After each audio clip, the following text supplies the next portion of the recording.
Hey folks, welcome back to Bama Points and Venezuela's. You're back with your host Nick DeForster. Sorry for the little bit of I say hiatus. I only missed one day. I was out of town for over a week, so I technically missed 2 days in that time frame, but I had a few videos saved up. And I still got a few more that I'll be putting out, so this one won't be, well, this one will be current, but probably the next one or two won't. I got some and wanting to put out I ain't put out yet. So, got a comment from a subscriber wanting to know about pressure testing. Where I got this pressure tester, what I use, what should saw hold as far as pressure, and then vacuum. And I figured, why not show you? So, this is the pressure tester I use. Alright, we'll put you around. Sorry. It's a little dirty. This pressure tester I use, it measures up to 40 psi and negative 20 on vacuum. This is just you can go on Amazon and find these. This is where this one come from. I believe Harbor Freight has one.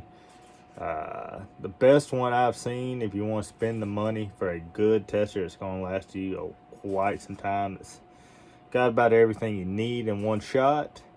It would be the Mighty Vac, and I'll put that one in the comments. This one is I'll just post a picture of the link or the of the description. I'll put the link in there as well. When looking for pressure testers, I like getting one that does vacuum as well as pressure, just so I can test both ways. Sometimes I've run into some saws that'll hold a vacuum but won't hold pressure, and I've had some saws that'll hold pressure but won't hold vacuum. And the whole deal is, obviously, pressure is any crankcase pressure pushing out of the saw. Well, vacuum would be like your air leak, where it's sucking air into the saw. So that's why I like to test both ways, because I've had them both ways. Some saws, like I said, that would suck air in, but if you pressure test them, they test out fine. I've had some saws that would push air out, but pull vacuum fine. So some saws are just finicky like that. Like I said, this one's dual. See, it's got this little sliding collar right up here on the front. If you push it to the front, it does vacuum. If I can get my fingers to stay. See it going on the vacuum side. You push it to the back, it does pressure. I think this one was like 20 bucks, maybe 15. Like I said, it's a cheap one. I think the Mighty Vac runs 70 to 100, maybe a little more. The Harbor Freight one's almost an exact clone of this one, or this one may be a clone of that one. I'm not sure, but it's running like $75. These typically last. Well, I've already lost a little rink-a-dink little pin that goes in here, so I just got a bolt stuck through it. These typically last 6 months to a year, sometimes more. Typically the seal on the piston goes out before anything else does. This one came with, this is technically described as a brake bleeder, I believe, but it works just fine for this purpose. Comes with this tube, this fitting, and a bunch of other, you'll see it in the photos. All you really got to have other than that is a piece of, I use Tygon fuel line. I forget what this is, maybe an 1/8 inch. I'd have to look back and see. I don't think it's marked anywhere on this line. Need that. You'll then need an adapter. You can make one that goes in a decomp. You can find some that go in a decomp. This goes in the spark plug. This is a 14mm adapter. Picked this one up a couple years ago, I think from maybe the Duke Saw Shop. It came with this one and the 10mm adapters, just smaller thread to screw it in, get it down tight, make sure this seal or this O-ring seals, and then put it on your adapter, your tie gun, plug it into your tie gun, and away you go. So there's that. And then lastly, you will need to block off your intake track, aka your carb, and then your exhaust track, your muffler. So like I use this, I think neoprene rubber, I can't remember exactly. I got it offline. I got a 10 by 12 sheet or 10 by 10 sheet. It was like $4 or $5. And I typically take, if it's the exhaust side, I'll take exhaust gasket, put it over top of it, trace it out. Now I'll punch it out. I use a leather punch for holes. And then sometimes I'll take a drill if I need to ream it out a little bit on the holes. Then I use either my razor blade or a set of side cutters to cut out the rest of it. I mean, that's basically it. Same thing with the intake. I use a carb gasket, trace around it. Typically I make it blocky, that way I make sure it seals. And that's it. You sandwich that in between your muffler, the other one between your carb, start pumping pressure, and then sometimes you can hear where the leak's coming from. It'll whistle. Typically you got to use, like I use, this is just an old bottle, but this is literally just Dawn dish soap and water.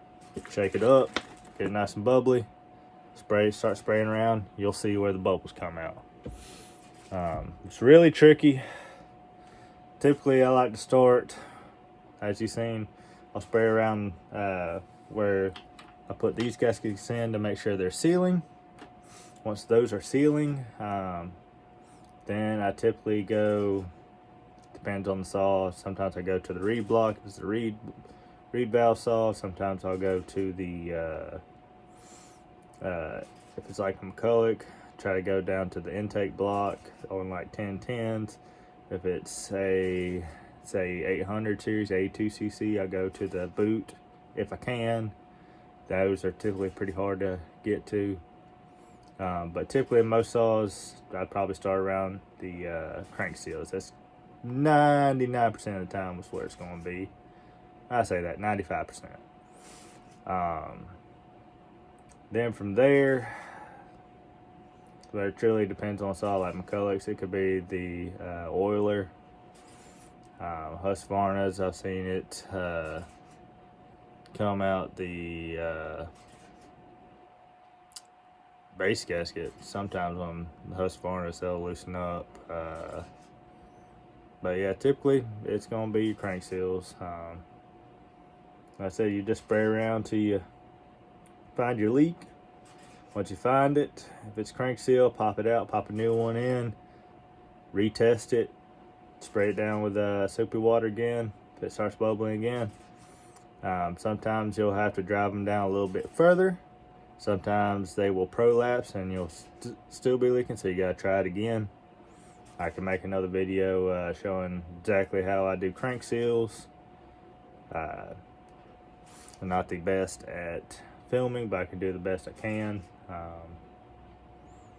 And yeah, that's about the gist of it. Typically, as far as pressure goes, I like to hold, and this is for any saw, it don't matter, big, small, brand, don't matter, 10 pounds of vacuum for at least 15 minutes.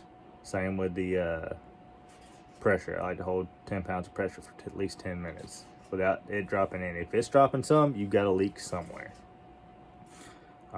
It could leak around decomps. Most of the time you're supposed to plug decomps because they will leak, whether they're new or not. They typically just leak. It's just inherent of their design, unfortunately. But if you have a really slow leak and you don't find anything anywhere else on the saw but the decomp, then you're probably safe. Don't hold me to that, but you're probably safe. Sometimes I'll plug the decomps off. On most saws, I try to plug the decomp off. I don't like them because they leak. But on some of them, like these McCullochs, if it's the only thing that's leaking, then I know it's probably pretty good. When it's running, it'll be putting cylinder pressure against the bottom of the decomp. And typically it'll, as it warms up, it'll shut itself. It'll close itself off. That's typically, in my experience. If you're typically working on Husqvarnas, say the 2 Series, which that can include the 61, 266, 272, 268, 281, 181, all those series saws. Hey, honestly, even the 2100s, 285s, 480s, 380s. Most of the time, it's going to be at your intake block. Those seals, it's very hard to get those to seal up from their design. I don't know why, but it is. So that's where I'd start out on those. McCulloch's, typically crank seals. Unfortunately, this Supro 105, we're catching it everywhere, but most of the time it's crank seals. Sometimes you'll have a leak at the intake track. Well, I say that the 1010s, they like to suck in the intake gasket. If those bolts loosen up, then steels, it's typically honestly, on steels, the only ones I've had issue with, it's been crank seals. That's it. Other than that, all the rest of them pretty good.